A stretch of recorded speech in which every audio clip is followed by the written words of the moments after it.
Welcome back to the bench. As you can see, we got our machine set for the ring and pinion. Anybody wants to know what part that is for their element? This is the part number. We're going to get this unboxed, get everything installed, and get this thing back on the trails. Okay guys, here's a close-up of the pinion and ring gears. As you can see, that one definitely got ate up. Here's what it should look like. And you can definitely see the pinion also got a bit rounded off, even though it wasn't missing any teeth. See how much sharper and crisper the new one looks. What's interesting I saw was this is actually two-piece. The gear's actually bolted to. This is all just one piece. So curious, I guess maybe you can change out these gears a little bit easier. Maybe change your gear ratios, add a little more overdrive possibly. Anyway, I'm going to do some test fitment. It does come with some shims. If I find anything interesting there, we'll bring you back. Okay, so here's what we got. If I hold this in place with the factory, there's virtually, it's hard to tell without my fat fingers getting in the way, no play. However, take the bearings, throw them on the new machine gears, drop it into the housing. We actually have, you can see there, quite a bit of play. So we're definitely going to use some shims. Going to have to kind of guess to start to see about getting it shimmed to take out that side-to-side play, but then to also make sure we have good mesh with the pinion gear. We'll bring you back to show you what that's all about. Okay, so here's what I'm doing. To get a base line, I'm taking the original pinion with the bearing, and I got you pick these up pretty cheap, Harbor Freight calipers, and I'm pinching from the bearing right up to the base of the gear here. And as you can see there, we got about 10.5 millimeters.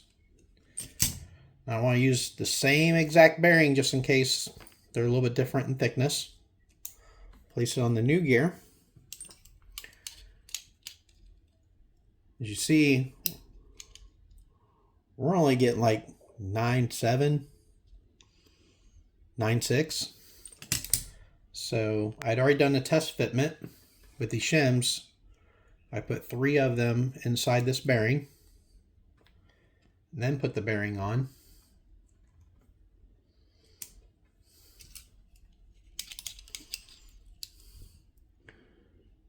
Now we're getting 10.7, right as close as we can expect to get. Oh, you know what? That was after I did the extra. Let me take one of them off.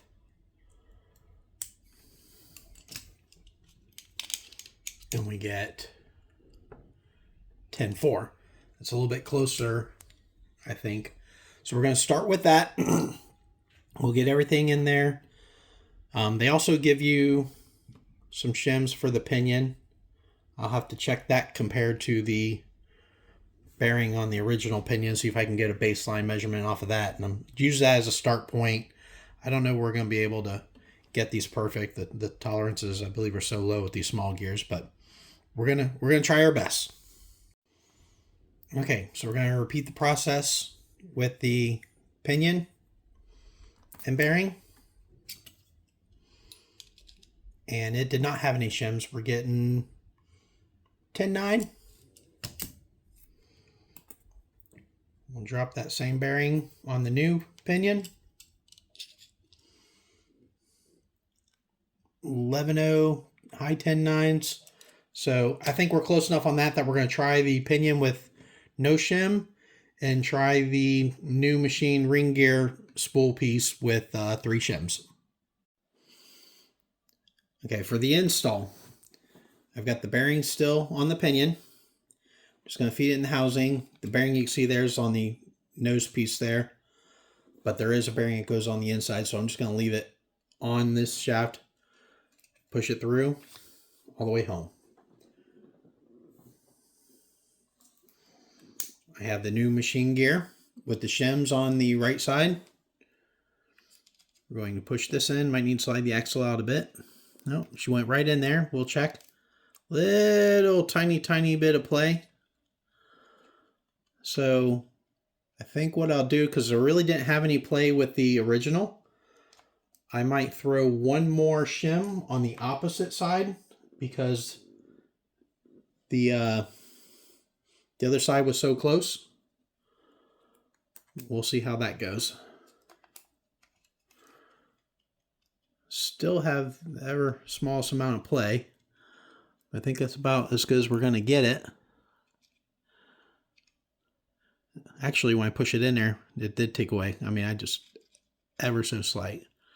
So we'll try to get this put back together. I can't really hold everything and check for any kind of backlash. I don't know if there was any backlash on these small gears.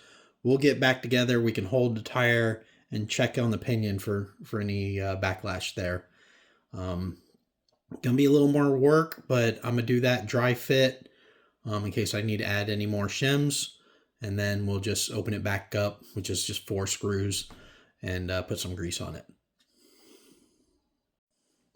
Okay, so to get this together, all I'm gonna do is I'm gonna hold this in place and get this axle. Oh, actually that one just slid right in, but you can either spin the gear or you can spin the axle as you slide over. It's kind of hard to see, but right up in there, the axle has to mate up with the spool. We'll take the other axle here, slide it in, and now that's in. Okay. Now we'll get this back cover on. I'm actually gonna test fit to see if maybe I just push it in here will be good enough until I really put the screws in. I'm gonna hold the axle still. I actually don't like how much play I have in that. I would expect very little. I don't know if you can see how much wiggle I got. I guess all you can see is my finger. But I'm holding the axle and I have that much play. So what I'm going to do, if you push the pinion in, it'll push it further into that ring gear. I can do that, but I can also move the shim I put on this side over to that side. So I'm going to do a little off-camera messing around with that, see how tight but not overly tight I can get this mesh to be. Okay, so for my first adjustment, I'd move the shim from the left to the right, and I put 2 on the pinion, and that, if we be real quiet, I don't know if you can hear that, but I can definitely feel it. That is not smooth at all. I know we don't have any grease, but this still should be pretty smooth, and it just does not feel very happy. My end play is pretty good.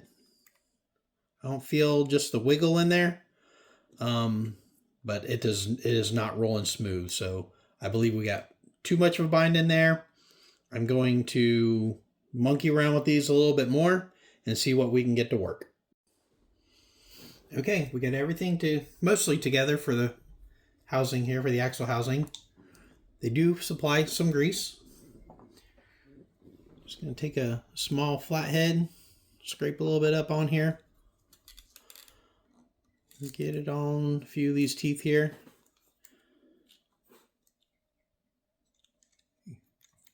I'll spin it as I scrape it off the screwdriver here. I gotta be a little bit careful because these are floating in here and I don't want to spit it out. It doesn't take a whole lot. You just need a light film on here, but every time you open them, they seem to really just go to town with this grease. I would like a little bit more than that, but it's probably fine right there like that. I'll scrape a little bit more on here. That's more than I want. So we'll just lather it on there a bit. That should be good. Straight that back in the container. Let's give that a little whirl, see how that does. Oh, that's like butter. That is so smooth. I wish you guys could feel it's very satisfying. All right, so we'll finish putting the cover on, get the drive shaft attached, get the 4 links attached. I already put the steering linkage in the back here back on. The hubs are fully on. I did, since these do have the brass, I did put a little bit of blue Loctite on these screws. I don't remember if I did when I first put them on, but definitely looked like it could use a refresh. And last thing you want is a C-hub falling off out on the trails. Those screws with the little bushings in there, a little bit hard to rig up something out in the field. If that fell out, wise choice would be to be carrying it out. All right, we'll be back when we get her all buttoned up. All right, if you were here last time, you remember I talked to you about when I took the rear off, that this shaft, I showed this one, it moved freely, and it does on the part coming out the stub from the transmission. But the stub from the axle, very tight. So again, just pull it out, work in and out a few times. It's very gritty in there. Dump it out, get some sand out of there. That's already freed up. All it takes, real simple little maintenance thing. The freer this moves, the freer your suspension can travel without any resistance, because as this goes up and down, this length needs to get longer and shorter. That's why they designed it like this. So now that we have that freed up, it will allow this to work more freely. So I mentioned that to you last time. I kind of did it off camera, so I've shown you this time. It still does stick in the front more, but oh, there you go. You can see it does fall out relatively easily. So we'll finish getting this put back together and see you in a bit. Okay. Quick tip. If you've got a new one, old one, this is the pin for the axle.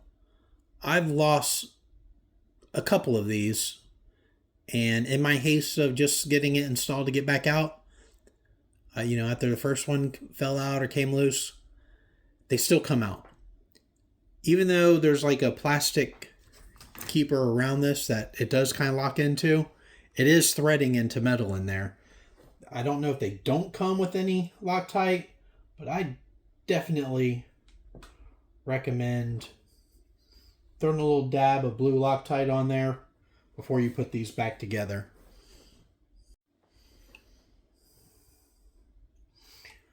I did go ahead and clock the axle so that the stub up top is the same alignment as the stub at the stub at top. Stub at the axle, the thread is on the same side as where it connects at the transmission over there.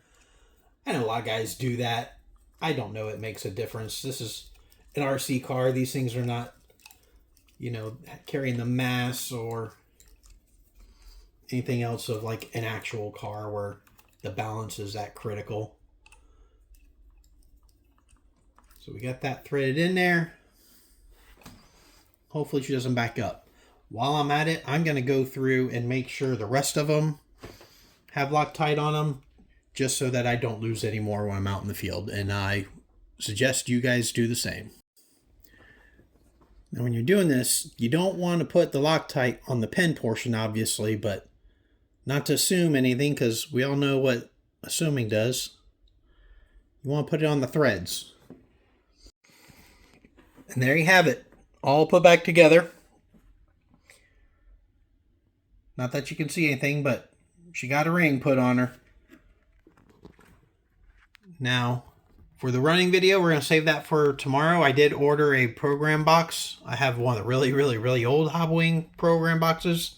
They do not work on these Fusions.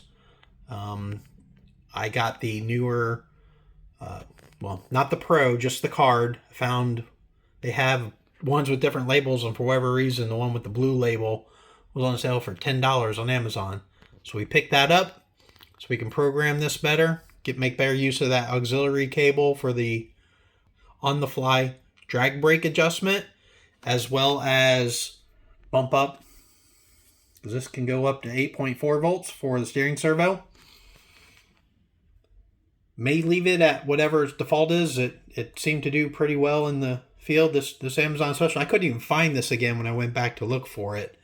Even in my history, when I look at the servos I bought, it's linking me to a 30 kilogram, which this guy, it's an Amazon special, but she performs good in the field.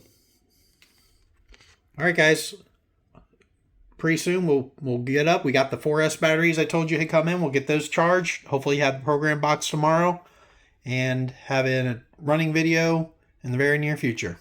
If you're enjoying what you're seeing on the bench, feel free to like, subscribe, share with some friends. And if you have any suggestions of what you'd like to see on the bench, I'm not planning on doing all RC stuff. I'm going to do other miscellaneous product reviews of things that I use and like and don't like. And if there's anything that you want to see on the bench, feel free to make any suggestions.